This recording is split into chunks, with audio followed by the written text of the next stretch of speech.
No matter where you are, no matter what you believe, or even if you believe nothing at all, stop for a moment and look around you. Is it merely a coincidence that the oldest structures on Earth, the most magnificent temples, and the most ancient cities all face a particular direction? Why, for thousands of years, did human beings turn their faces toward the place where the sun rises when they died, or align themselves in the same direction during worship, as if drawn by some invisible gravitational center? Is this simply a choice of direction, or is it the silent evidence of humanity's struggle to find its place in the universe? Today, we will discover that the concept of direction is far more than just a compass needle. Why was the East sacred? Why was the West terrifying? And how did it come to pass that one day, all of humanity decided to turn its face toward a single point, a single city? Welcome to this ancient story that stretches from the mystery of the East to the streets of Jerusalem and the heart of Mecca, a story that fuses geography with the soul. We use the word orientation today to mean adjustment or finding one's way, but when we dig into the root of the word, we find orient, meaning the east.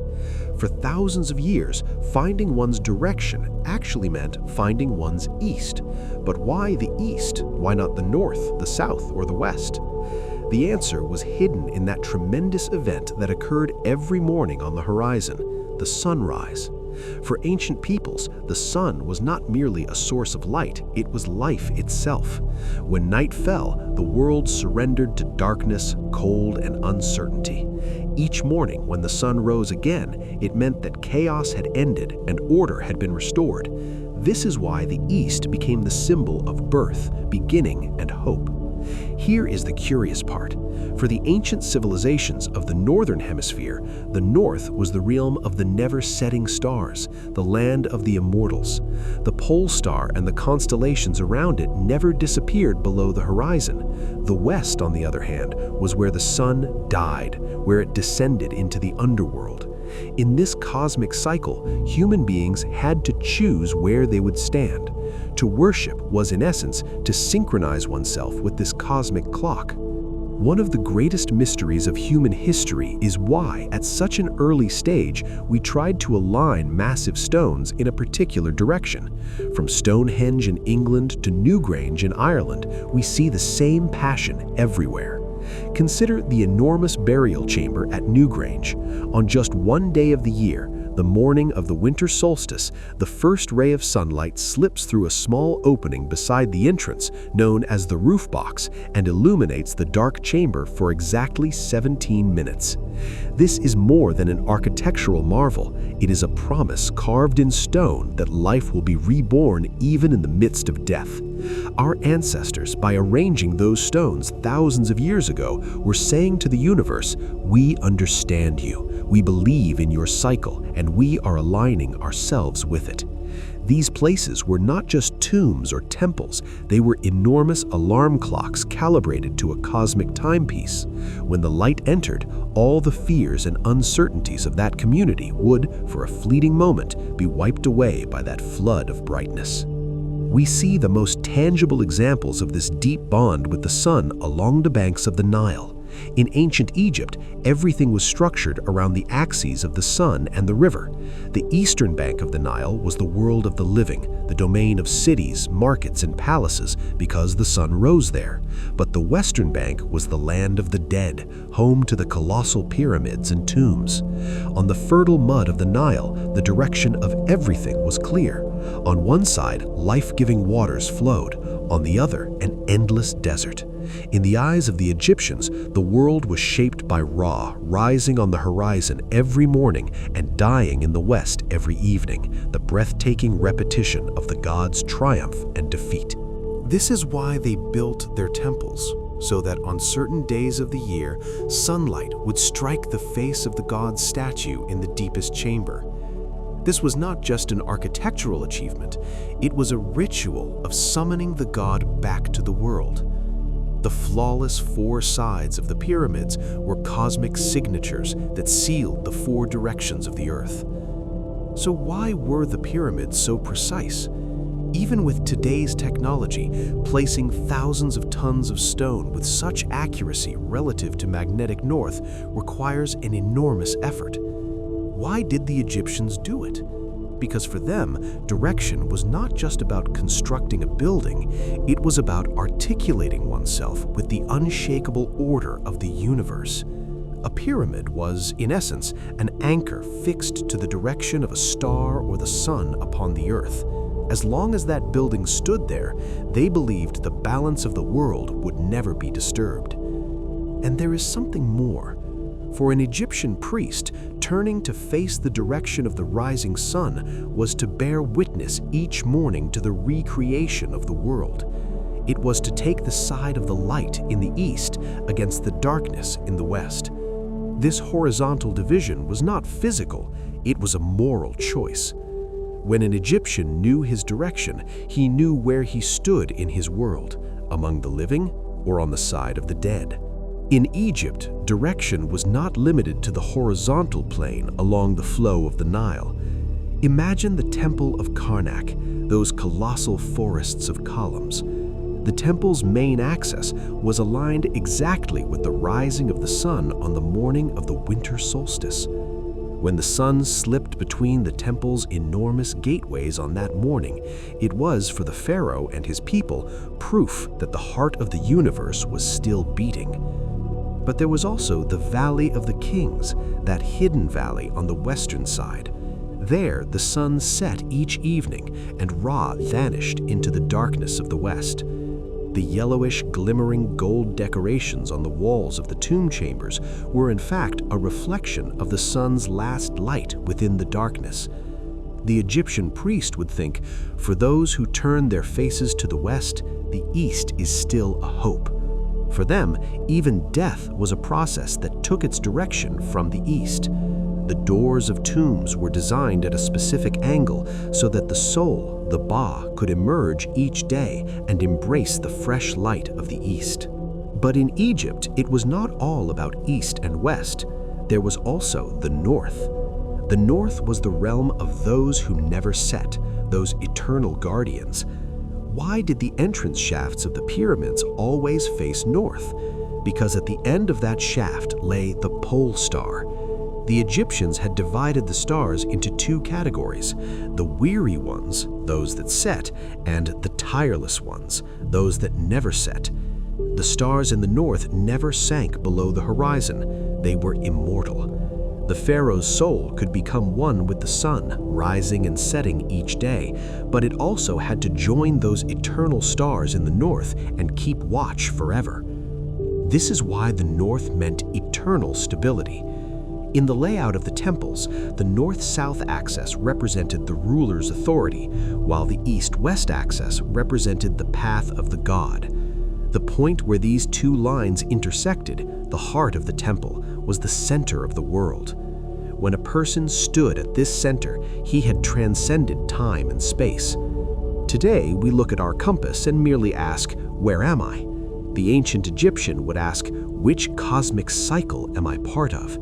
In truth, this cyclical nature is directly connected to how humanity told the story of its very first breath upon the earth.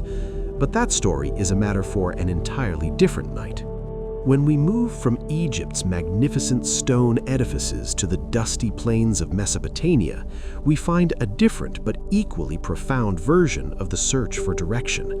For the Sumerians, the Babylonians, and the Assyrians, the world was a flat plain, but the gods were in the sky. To reach them, they built man-made mountains, the ziggurats. Imagine the ziggurat of Ur, rising toward the heavens like a colossal staircase. This structure was not merely a temple, it was a world mountain. The four corners of a ziggurat were aligned precisely with the four cardinal directions.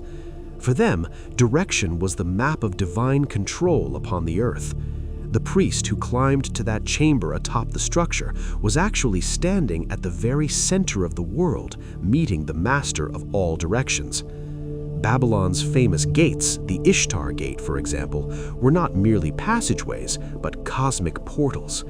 The person entering the city would feel, through the orientation of that gate, that they had stepped beneath the umbrella of the gods. The legend of the Tower of Babel is truly an echo of this drive to reach the center and find direction. When people said, "Let us make a name for ourselves," they were actually trying to create a center, a focal point. But this effort ended with the confusion of tongues, that is, with the dispersal of direction and meaning. This eternal dance of separation and unity was not limited to directions alone. It echoed in every rule, every scale that humanity created. But listening to that echo requires another night entirely. When we move to the lands of Persia, we encounter a radically different tradition. For the Persians, the idea of confining the gods inside a building was absurd. They had no idols, no temples, no altars. They performed their worship on mountaintops, in open spaces where they could see the full expanse of the sky. Supreme power to the entire sphere of the heavens, they would say. For them, direction was not the walls of a building, but everywhere the wind blew, the water flowed, and the sun rose. This open-air passion of the Persians was, in a sense, an understanding of a universal temple. If God is everywhere, why confine yourself within four walls? Climbing to the top of a mountain and feeling the first rays of the sun on your face was holier to them than the light inside the grandest cathedral. Persian scholars would see the entire sky as an open temple and read it as if it were a prayer book. The Persians held the east, the sun and the moon, in great reverence, but they also considered rivers sacred. Even spitting into a river or washing one's hands there was a grave sin. Why? Because water was the other main artery that determined the direction of life. For the people of Mesopotamia, life was a shared dance between the stars in the sky and the rivers on the earth. To find your direction, you had to look both upward and downward. In the Persian faith, the direction of a river was seen as the flow of blood through the world's veins. If you disturbed that flow, you would wound the very soul of the earth. What we today call an ecological crisis, the people of that era called the corruption of direction. The divergence of nature's direction from human intention was, to them, the beginning of catastrophe. For the Persian, the world was a centralized structure composed of interlocking regions, and we lived at its very core. Reaching the other regions was not merely a physical journey, but one that required spiritual preparation. This is why finding direction was, for the Persians, both a physical and a metaphysical act. When you enter most churches today, you will notice that the main altar is at the eastern end. This is called ad orientem, toward the east. But why? Was it related to the birthplace of Jesus? No, this was the continuation of a far older symbolism. Consider the earliest Christian communities gathering secretly underground cemeteries, the catacombs, and still making that silent turn toward the east. For them, this was not a choice but a necessity. They defined Christ as the light of the world, and the physical manifestation of this light each morning was the most powerful visual proof of their faith. Some of the early church fathers even wrote, "We pray facing the direction where the sun rises, because that is where paradise lies. That is our true homeland that awaits us." For the first Christians, the place where the sun rose represented the second coming of Christ, the Sun of Justice. In early texts, the belief was widespread that Christ would appear from the east upon his return. Thus, when they worshipped, they were not just facing a physical direction, but looking toward a future moment. During a baptism ceremony, the person to be baptized would first turn to the west and renounce the darkness, their old life, and then turn to the east and step into the light, their new life. This passage from west to east ceremony was, in effect, a kind of spiritual migration. The person being baptized was, in that moment, breaking away from the western horizon of the world, the realm of death and sin, and entering into the eternal spring of God. Medieval cathedrals sealed this procession in stone and architecture. The western entrance of the cathedral was so dark and imposing that the person entering would leave behind all the weight of the world. As they progressed, drawing nearer to the main altar, the colored light streaming through the windows would intensify. Upon reaching the altar, they would merge with the sunlight pouring through the eastern window. There was yet another mystery in cathedral architecture, the cruciform plan. Seen from above, church buildings formed a colossal cross. The head of this cross, where the altar stood, faced east. The faithful, as they walked forward, were like travelers moving inside the body of Christ toward his very heart. And this eastward orientation was not only for the living, the dead too faced the east. Early Christians buried their dead with their faces turned toward the east, toward the horizon from which Christ was expected to return like the sun. The vast majority of the tombs in Rome's underground catacombs are arranged along the east-west axis. The direction of a tomb was the dead person's final confession: "I am waiting and I am hoping." These early communities who believed that the resurrection would come from the east had determined the direction of even death itself. For a Christian, being buried facing east meant being ready for that first light even beneath the soil. Consider Hagia Sophia, that peerless monument of architectural history. For the Byzantine architect, light was the visible form of God.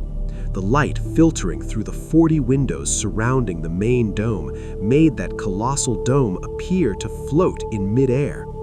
But what is even more fascinating is the subtle tilt of the building toward ad orientem, toward the east. When the first light of morning poured through those enormous windows in the apse, the golden mosaics inside would begin to glow. In the eyes of the faithful, this was the earthly reflection of the city of God. In Hagia Sophia, direction was not merely about the angle of the walls, it was about how the light transformed that immense interior space. For a believer, turning toward that light meant feeling, as their ancestors had 1,000 years before, the presence of the invisible through those very windows. On the mountainous plateaus of Ethiopia, the rock-hewn churches of Lalibela, built in the 13th century, took the question of direction to an entirely different dimension. These churches do not rise upward, they are carved downward into the solid rock. Yet every single one of them faces east. Even when a structure lies beneath the earth, the direction of the rising sun was never abandoned. The most famous of these churches, Bete Georgis, is carved from top to bottom in the shape of a cross, and its entrance opens toward the east. A pilgrim must walk through narrow, dark tunnels and passages to reach these churches, as if physically experiencing that ancient Christian journey of passing through death to arrive at resurrection. The rocks of Lalibela render it pointless to ask when the practice of facing east began, for there the east is carved even into the darkest depths of the earth. But Lalibela's true secret lies not in the individual churches, but in the orientation of the entire site.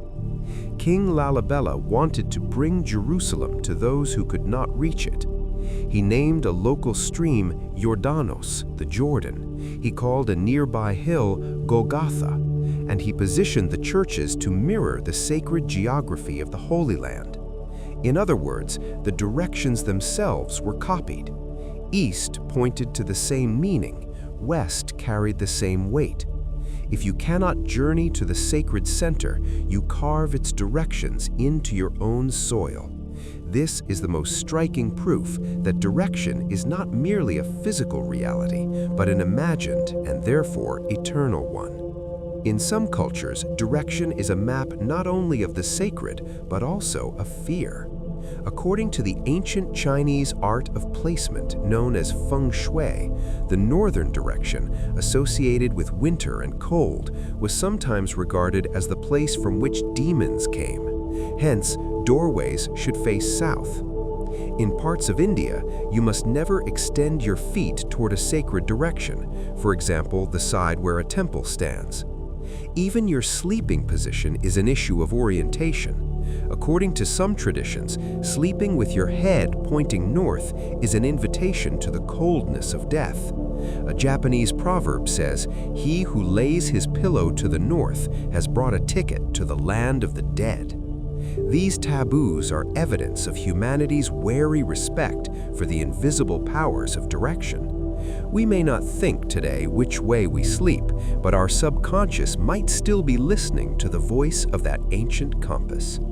In China, the question of direction was carved into the very foundations of an empire. The Forbidden City in Beijing was built on an exact north-south axis, facing south. The throne of the emperor faced south, toward light and toward his people, while protective mountains shielded his back to the north. This arrangement was the ideal form of feng shui in its purest expression. Mountains behind for support, open space ahead for opportunity, protective hills on either side. When an emperor gazed southward, he was surveying his entire empire. Turning his back to the north meant creating a shield against darkness and chaos. The Gyeongbokgung Palace in Korea follows the same principle, facing south, as if all the thrones of East Asia were aligned beneath the same invisible sunlight. This arrangement was no accident. A ruler who faced south was saying to his people, "I turn my face toward you." The people, facing north toward their sovereign, were saying, "We are looking upon our Lord." Here, direction was a language of power. In fact, the map reading skill we associate with the term orientation shared the same root as this alignment of church buildings. On ancient maps, the top was not north, it was east, because the superior place was the direction from which God and light came. Today, we read maps with north at the top, the Nordist convention, but for someone living 1,000 years ago, these maps would have appeared upside down. To find one's orientation was to keep heaven at the top. The tradition of facing east was far older than Christianity. In the Jewish tradition, the word Mizrach, meaning east, was considered the heart of worship. After the Babylonian exile, Jews in the diaspora would always turn their faces toward Jerusalem and the destroyed Temple Mount wherever they happened to be. The ornate Mizrach plaques hung in the eastern walls of homes were for generations the symbol that this lost center had not been forgotten. To this day, in synagogues across the four corners of the world, the person at prayer turns his face toward Jerusalem. This tradition is the geographic inscription of thousands of years of exile anguish. But the question of direction witnessed one of the most striking scenes in human history with the advent of Islam. In the early years of Islam, Muslims would pray facing Jerusalem, the sacred center of the Jewish and Christian traditions. This was a message of continuity, of forming a link with the prophets of old. But then came the moment that changed everything. Praying toward Jerusalem was, for the first Muslim community in Medina, a bridge to other faiths. Yet under the circumstances of that era, this direction was no longer sufficient for a new civilization standing on its own feet.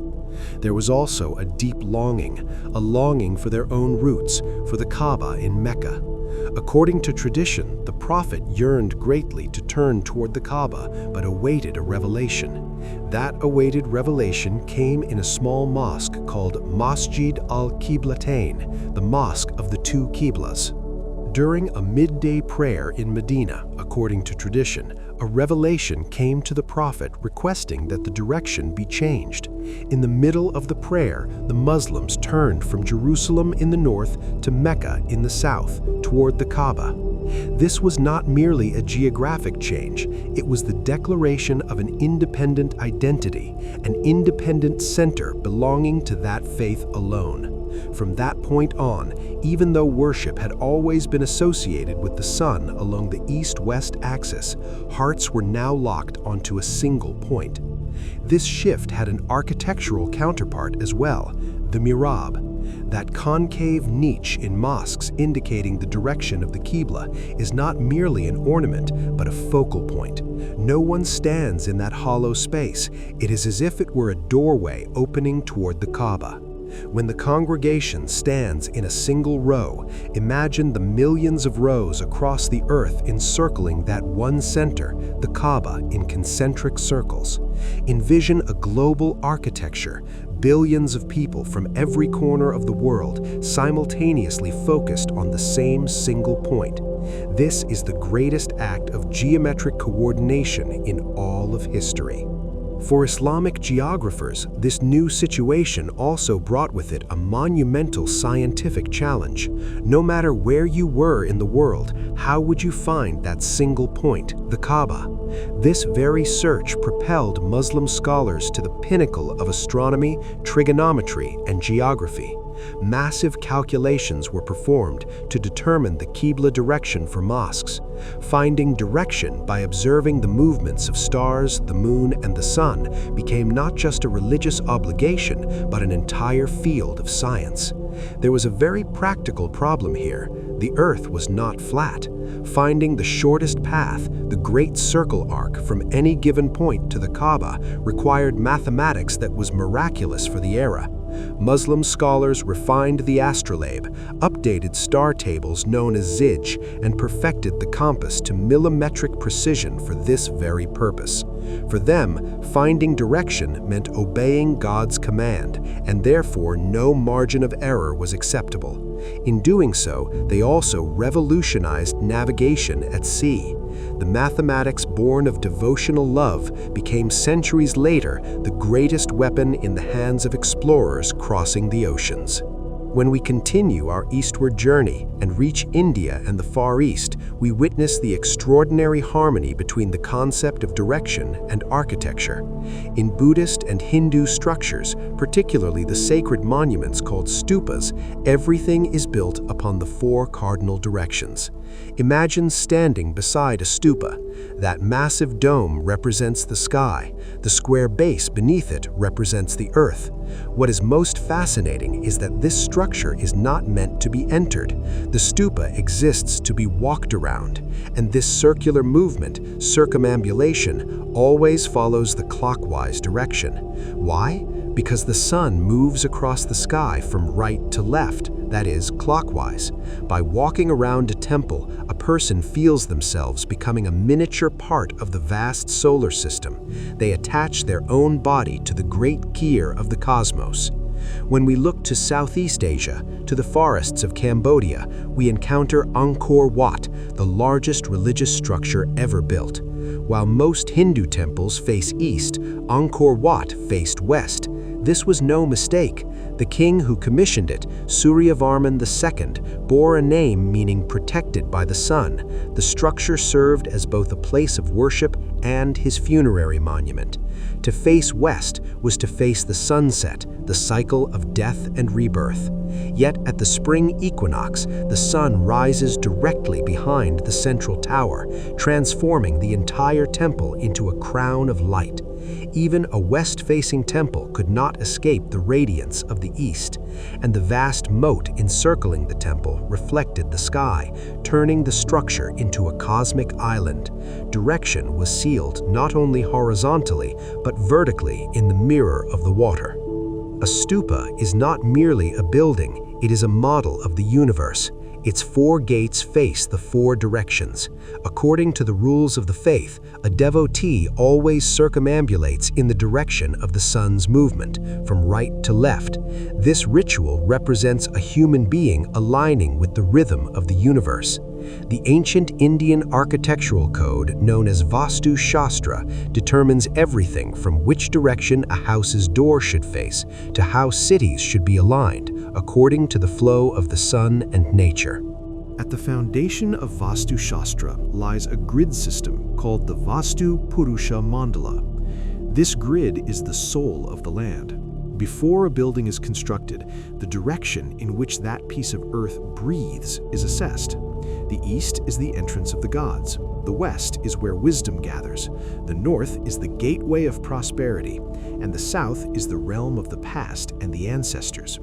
If you place your kitchen or your bedroom in the wrong coordinate, you have disrupted not just your home, but the energy of that domain of your life. For an Indian architect, direction is not a mathematical aesthetic, It is a method of healing. Further east still, in Japan, Shinto shrines are generally built along the east-west axis. That first moment each morning when the sun greets the world with its light is received at the threshold of the shrine. For the Japanese, direction is a silent agreement with nature, not to dominate it, but to accompany its dawn. Even in Japanese gardens, you can see the art of directional design. Kare-sansui, dry landscape gardens, acquires meaning only when viewed from a specific angle. Which stone the light will strike at what hour, where the shadow will fall, is planned for days on end. In Japanese aesthetics, an object exists through its light and its shadow, and it is direction that determines the light. In the Shinto tradition, the practice of demolishing a shrine every 20 years and rebuilding it directly across, facing the same direction, the Shikinen Sengu, represents the eternity of that sacred bearing. Stones may age, but direction is eternal. In India, the act of walking around a temple is called pradaksina. This is not merely walking. The devotee always keeps the right side, dakshina, of the temple toward the center. This is the highest form of reverence. But at a deeper level, this movement is an imitation of the sun's, Surya's, journey across the sky. A Hindu temple, a mandir, is built upon a cosmic figure known as Vastu Purusha. The heart of the temple, the Garbhagriha, or womb chamber, faces the holiest direction, usually the east. As the devotee walks around the temple, they're like a planet orbiting the sacred nucleus at the center of the universe. This ritual represents the eternal dance between the individual soul, Atman, and the universal soul, Brahman. In India, time is not linear but cyclical, and directions are the seasons of this cycle. The freshness of morning comes from the east, the heat of summer from the south, the peace of evening from the west, and the silence of winter from the north. Each circuit around a temple is like completing one life cycle. Buddhists identify this cycle with the turning of the Dharma wheel, the Dharma chakra. Here, direction is not a fixed point, but a perpetually flowing order. The Inca capital of Cusco was not merely a city, it was a colossal solar calendar. From the great sun temple at the center of Cusco, imaginary lines extended outward. These were called the Seke lines. These lines connected buildings, sacred rocks, and springs, but most importantly, they marked the directions of specific astronomical events, the rising and setting points of the sun and the moon. People from across the four corners of the Inca Empire would follow these lines to reach the center. This was both a religious and a political orientation of the state. The emperor, the Sapa Inca, as the earthly representative of the sun, stood at the exact center of these lines. He was the point where all directions converged. When the Sun Festival arrived, these imaginary lines would come alive with ceremonies. Direction was, for the Incas, a method of organization, how to divide their territories, how to collect taxes, and most importantly, when to offer sacrifices to the gods. All of this was determined through their immaculate system of directional alignment. Consider the mysterious Intihuatana stones found at places like Machu Picchu. The literal meaning is the place where the sun is tied. These stones were precision instruments tracking the movement of the sun. At the winter solstice, when the sun reached its lowest point on the horizon, as if it might never return, priests believed they were symbolically tying the sun to this stone. To know their direction was to control the path of the sun. These stones were not merely astronomical instruments, they were the symbols of the fragile trust that humans built with nature. The human who feared that the sun might one day fail to rise was calling it back to the world by tying it to stone. This search for direction was a survival effort. If the sun lost its way, everything would end. The windows of Inca temples were positioned so that the sun would enter only on specific days of the year and illuminate the sacred altar. This was nearly the same logic found in Egypt. Two civilizations separated by entire continents had given the same answer to the same question. If you know the direction of the sky, you know the fate of the earth. Not only the Incas, but the Maya shared this same passion. At the Pyramid of Chichen Itza during the equinox, the sun strikes at such an angle that the shadows of the steps create the appearance of a colossal serpent slithering downward. This is the descent of the feathered serpent to Earth. Here, direction has become a theater stage. The god becomes visible when you look in the right direction at the right time. Thousands of years before the Incas, people living on the misty plains of Europe were constructing the same celestial clock. Think of the colossal stone circles like Stonehenge. These structures were not merely tombs or gathering places, they were immense orientation devices. On the morning of the summer solstice, when the sun rose precisely over the heel-stone, everyone within that circle was locked onto the same direction, the same light. This was a civilization's way of saying, time has begun. Here, direction aligned not only space, but time as well. If that stone had not been there, no one would have known precisely when that day had arrived. The stone was memory. The direction of the light was the key that brought that memory to life. Across every part of the world, from the standing stones of Karnak in France to Göbekli Tepe in Turkey, we see this passion for determining direction. Even the colossal T-shaped pillars at Göbekli Tepe may possess a specific astronomical alignment. This shows us that our hunter-gatherer ancestors were not simply content to fill their stomachs. They raised their heads skyward and declared, "I am here, and I stand beneath this star." Finding direction was the very first step in rescuing humanity from the randomness of nature and transforming us into a part of the cosmos. This search for direction did not remain confined to temples. It seeped into the streets of cities. When a city was being founded in ancient Rome, priests called augurs would gaze at the sky. Two primary lines were drawn: the north-south axis, the cardo, and the east-west axis, the decumanus. The point where these lines intersected was the heart of the city, the mundus.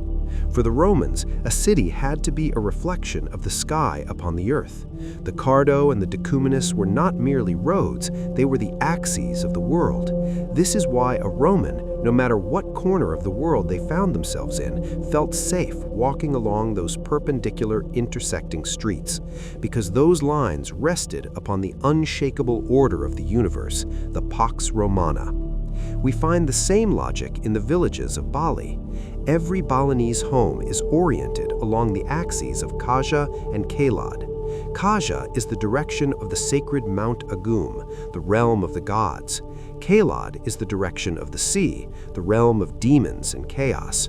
For a Balinese person to lose one's direction, paling, is a form of madness because the person who has lost their direction has also lost that thin line between the sacred and the profane. When we look at the common thread running through all these civilizations, a question echoes in our minds. Why? Why does the human brain feel the need to turn in a particular direction? Modern science can offer us a biological clue. The region of the brain called the hippocampus is responsible for our sense of direction, and this region works through visual references. For ancient humans, the most powerful visual reference was the sun. According to modern neurology, the grid cells and place cells in our brains process the space around us like a map. If there is no fixed point, no anchor on this map, the brain becomes restless. For ancient people, this fixed point was the sunrise. Turning toward the sun was the brain's way of calibrating its navigation system. So in truth, we were performing not just a spiritual reset, but a biological one. But the issue is not biology alone. Human beings in an infinite and uncertain universe feel themselves to be lost. To determine a direction is to say, I am here. It is to be able to say, before me lies light, behind me lies darkness, to my right is life, to my left is mystery. To worship by turning in a particular direction is to draw an axis line through a chaotic world. That line places you not just toward a city or a sun, but within an order greater than yourself. Pause for a moment and think. In cities, everything is built on squares and angles. Streets intersect at right angles, buildings are arranged according to a specific order. When we remove this order, when we live in an entirely amorphous and directionless environment, such as in some labyrinthine shanty towns or dense forests, human psychology has been observed to grow more tense. Direction gives us a sense of security. To be able to say, "I am in the West, I am heading home," is the modern echo of the ancient utterance, "I am facing east, I am safe." Today, in the modern world, we find our direction through GPS devices. The phones in our pockets tell us where we are with split-second accuracy. But might we have lost our inner direction, that ancient orientation? The way the ancients turned with such precision toward the Kaaba, toward Jerusalem, or toward the rising sun was not merely a physical act, it was a declaration of intent. It was a faculty of focus. We today look in every direction, at thousands of stimuli, screens, sounds, and lights. We lead lives devoid of a focal point. The ancient worshippers' gaze toward a single direction was in truth a kind of mental fast. It was saying, "I am not looking at the rest of the world, I am only looking at this light." Perhaps what underlies the modern human's restlessness is that there is no longer a single direction left to look toward. Although the East was the direction of light and beginnings, for civilizations living in the Northern Hemisphere, there was another fixed point in the sky, the pole star, Polaris. While all the stars around it spun wildly, it stood silently at the center. For our ancestors, this was the strongest evidence that the world had an axis, a pole, an axis mundus. For the Maya, direction was time itself. At the pyramid of Chichen Itza, El Castillo, a colossal theatrical performance was staged every year on the equinox. The sun would strike at such an angle that the shadows of the steps appeared to show a massive serpent, Kukulkan, the feathered serpent, descending from sky to earth. This serpent symbolized the beginning of the agricultural season. If the Maya had set this pyramid even 1 degree off its true direction, this shadow play would never have occurred. For them, direction was the way to prove a god's existence. The steps on each of the pyramid's 4 sides totaled 365.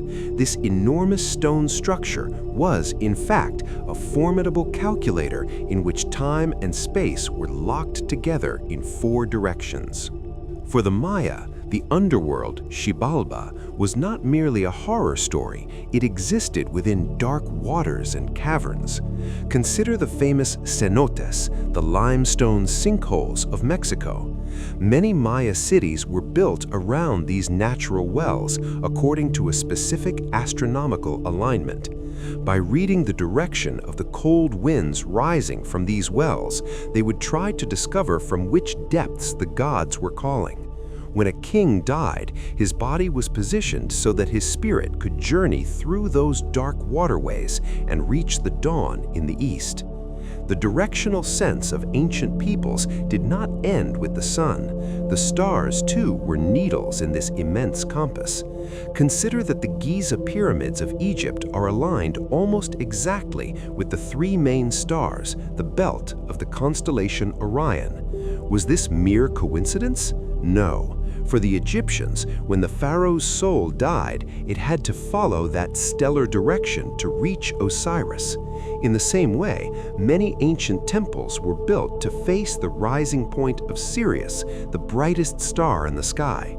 Sirius was the name of the brilliant direction, the herald that the Nile would flood and life would begin anew.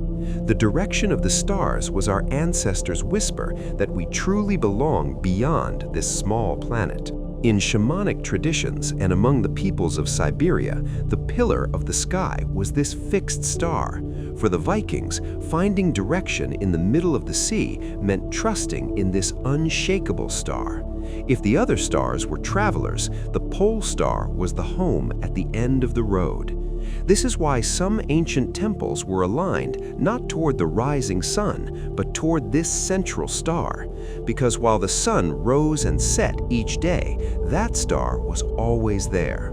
Stability, eternity, and steadfastness lay in the north. To gaze northward was to gaze upon the unchanging center of the universe. And the ocean, that boundless, seemingly directionless expanse of blue desert, also yielded to those who sought their way. The Polynesian navigators, in an age with neither compass nor chart, sailed from island to island across thousands of kilometers of open ocean. Their compass was the stars, but not the stars alone. It was the rhythm of the ocean swells, the color of the clouds, the flight paths of birds, and the song of the underwater currents. A Polynesian captain would use the star wall like a compass aboard his canoe, memorizing the rise and set point of every star on the horizon. From Hawaii to New Zealand, from Easter Island to Tahiti, they conquered the world's largest ocean through their sense of direction. For these people, there was no such thing as being lost, because every point in the celestial dome was an address, every oscillation of a wave a signpost. They navigated not through technology, but through pure attention and deep memory. And this, perhaps, demonstrates in its purest form what it truly means to find one's way. Perhaps the ancient link between numbers, sounds, and the order of the universe is waiting for its own story. For the Native Americans, the sense of direction was an existential compass.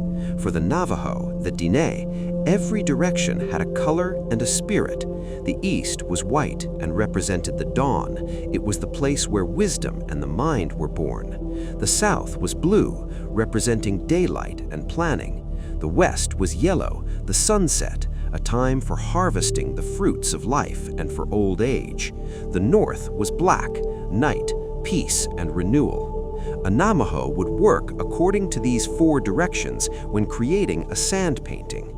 The home, the hogan, always faced east so that the first light of morning, the first seed of wisdom would enter. For them, to lose one's sense of direction was to break the balanced dance with nature. If your door faces west, you are inviting only endings and darkness inside. Here, direction was not merely a compass setting, it was a calibration of life itself. The Aztecs and the Maya took this matter of direction to an even more colossal scale, sealing their calendars and their pyramids at the very intersection points of time and space. But perhaps the most unique example of this search for direction is found on the other side of the world, in the red deserts of Australia. For tens of thousands of years, Aboriginal peoples have traversed the continent from east to west, from north to south, using a navigation system they call song lines. These lines are neither written on maps nor on stones. They are songs. Each song describes a specific route, the hills along that route, the water sources, and the sacred sites. An Aboriginal person could find his way for hundreds of kilometers simply by singing the right song. For them, direction was a sequence of notes. Whoever listened to the melody of the universe would never lose their way. Songlines are perhaps the oldest known navigation system in human history, and they are based entirely on memory, voice, and rhythm. A map can be torn, a compass can be broken, but a song, passed from mouth to mouth through generations, walks into eternity. The strangest part of all, this passion for finding direction is not unique to humans. How do migratory birds find their way across thousands of kilometers without a single error? How do sea turtles return to the beach where they were born after decades? Science calls this magnetoreception. It is believed that tiny iron crystals, magnetite, found in the eyes or brains of many animals, allow them to sense the Earth's magnetic field like a compass. What about us? Could humans also possess similar but atrophied magnetic senses? Some studies have shown that the alpha waves in the human brain can respond to changes in the external magnetic field. Perhaps behind our ancestors' seemingly natural attraction to those sacred directions lay not only religious belief, but also a biological compass embedded in the depth of our bodies.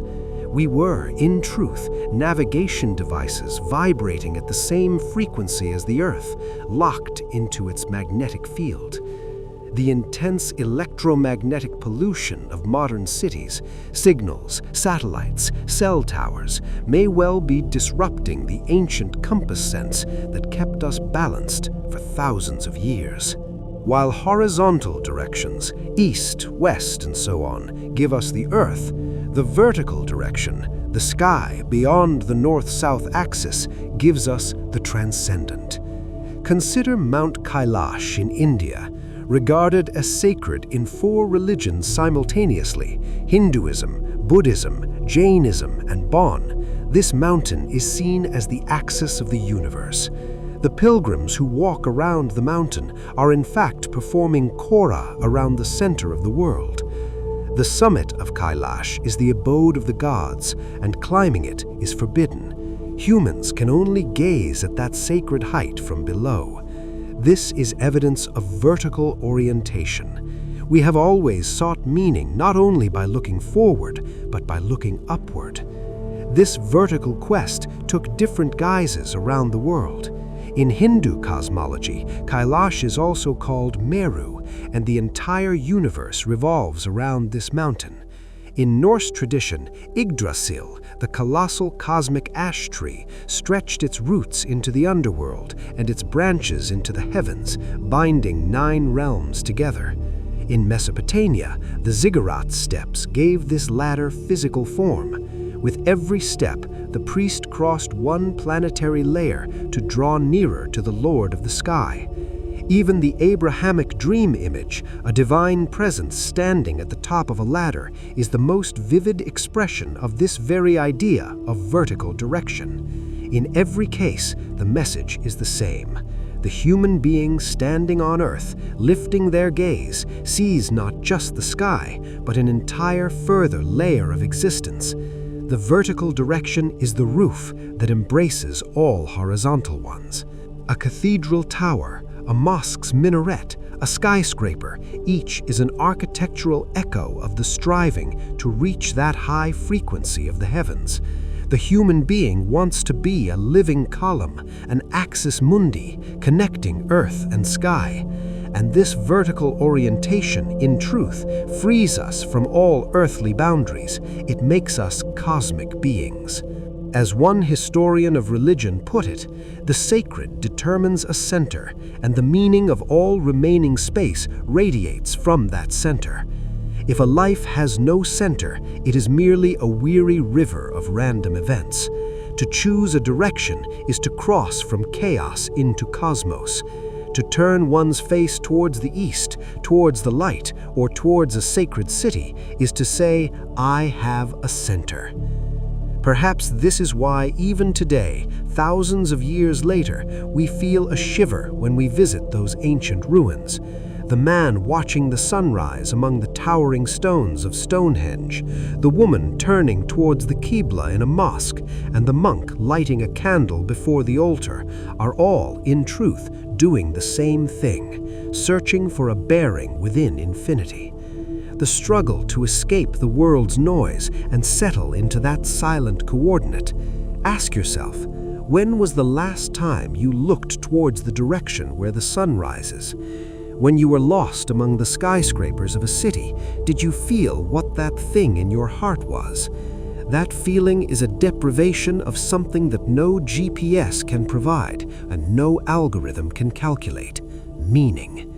Each morning, our ancient ancestors searched an answer in the palms of the hands they opened towards the rising sun, and perhaps that answer is still there, only in the place where we have forgotten to look. The sun's rising from the same place every morning was no coincidence. It was our first and most faithful guide upon the earth. We became civilization not merely by following the light, but by following the direction that light pointed towards. Ask yourself, where does your compass point? In which direction do you turn when you feel at home? Perhaps the answer lies hidden in the silence of our ancestors who have been gazing at the same horizon for thousands of years. Until the next ancient secret, I am the Night Archivist. May your mind stay open. May your direction always be towards the light.